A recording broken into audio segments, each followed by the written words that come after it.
الحمد لله وحده والصلاة والسلام على من لا نبي بعده أشهد أن لا إله إلا الله وحده لا شريك له وأشهد أن محمدا عبده ورسوله.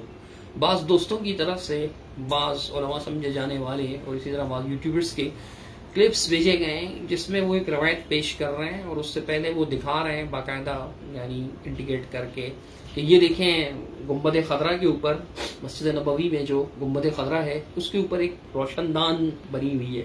وہ اشارہ کر کے بتا رہے ہوتے ہیں کہ یہ کیوں ہے, اس کی کیا وجہ ہے. پھر وہ یہ روایت بھی پیش کرتے ہیں کہ جی اللہ کے رسول صلی اللہ علیہ وسلم کی وفات کے بعد مدینہ منورہ میں کچھ قحط کا سا سامان تھا, یعنی قحط کے حالات پیدا ہو گئے تھے. تو ایسے موقع پر سیدہ عائشہ صدیقہ رضی اللہ تعالی عنہ کے پاس کچھ لوگ آئے, انہوں نے آپ سے اس کی شکایت کی کہ یہاں قحط کا ماحول ہے.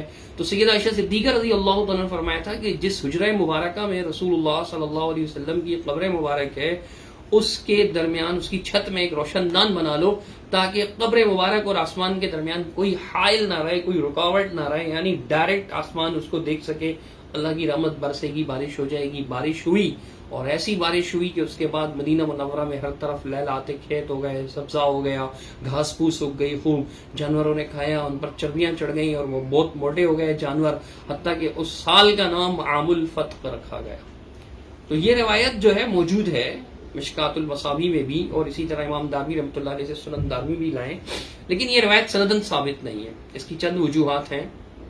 سب سے پہلی وجہ اس کی یہ ہے کہ امام دارمی رحمۃ اللہ علیہ اس کو ابو النعمان سے بیان کر رہے ہیں. ان کا نام محمد بن الفضل ہے. تہذیب التہذیب کے حوالے سے انشاءاللہ اس کے نام ساتھ لگا دیں گے.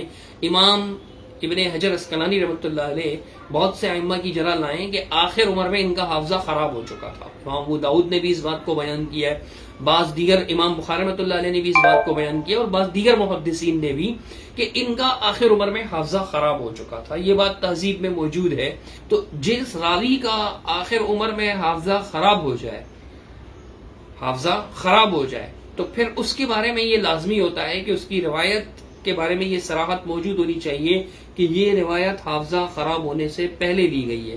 اگر حافظہ خراب ہونے کے بعد روایت لی جائے تو پھر وہ روایت ثابت تسلیم نہیں کی جاتی, اور اس کے بارے میں صراحت نہیں ملتی. الجرح والتعدیل میں ابو حاتم الرازی رحمۃ اللہ علیہ سے بھی یہ بات منقول ہے.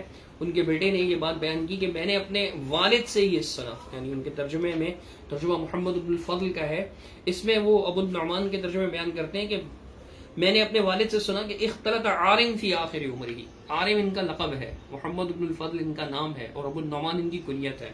تو یہ آخر عمر میں جو ہے وہ ان کا حافظہ خراب ہو گیا تھا. وزال عقلہ, اور عقل ان کی جو ہے وہ زائل ہو گئی تھی.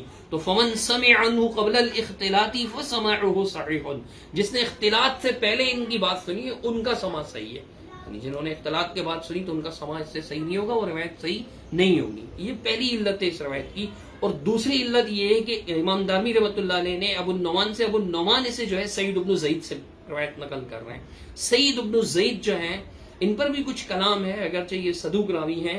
ابن حجر اسقلانی رحمۃ اللہ علیہ نے تہذیب میں ان کے بارے میں یہ بات لکھی ہوئی ہے, تقریب التہذیب میں, کہ صدوق لہ اوہام, یہ راوی صدوق ہیں لیکن ان کے کچھ اوہام ہیں. اسی طرح اس کے تیسرے راوی عمرو بن مالک النکری ہیں. یہ راوی جو ہیں ان کے بارے میں الکامل میں امام ابن عدی رحمۃ اللہ علیہ نے صراحت کر رکھی ہے کہ انہوں نے ابو الجوزا سے کچھ منکر روایات بیان کر رکھی ہیں. یہ خاص جرح ہے, اگرچہ یہ راوی بھی صدوق ہیں, ان کو وہم بھی ہو جاتا ہے. ابن حجر رحمۃ اللہ علیہ نے یہ بات بھی بیان کی ہے, لیکن اس کے ساتھ ساتھ یہ ان پر خاص جرح ہے کہ یہ ابو الجوزا سے جو ہے کچھ منکر روایات اس نے بیان کر رکھی ہیں, اور یہ روایت بھی ابو الجوزا سے ہی ہے. ہم انشاءاللہ سنن دارمی کا اسکین لگائیں گے تو یہ ساری چیزیں آپ کے سامنے واضح ہوں گی.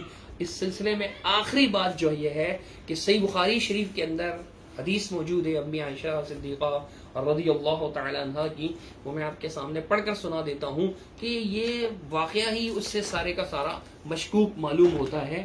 یہ میرے ہاتھ میں جو ہے وہ اس وقت نعمت الباری ہے, جو غلام رسول سعیدی صاحب بریلوی ہیں, ان کے ترجمے کے ساتھ شائع ہوئی ہوئی ہے صحیح بخاری شریف. اس کے اندر رسول اللہ صلی اللہ علیہ وسلم کی حدیث صحیح بخاری شریف کی حدیث نمبر 546 سے سیدہ عائشہ صدیقہ بیان فرماتی ہیں, کان النبی صلی اللہ علیہ وسلم یصلی صلاۃ العصر والشمس طالعۃ. رسول اللہ صلی اللہ علیہ وسلم کی جو عصر کی نماز تھی, آپ جب عصر کی نماز ادا فرماتے تو سورج جو ہے وہ طلوع ہوتا فی حجرتی، میرے حجرے کے اندر سورج موجود ہوتا. لم یظہر الفیء بعد، یعنی جو سایہ ہے وہ نظر نہیں آ رہا ہوتا تھا، دھوپ کمرے کے اندر موجود ہوتی تھی.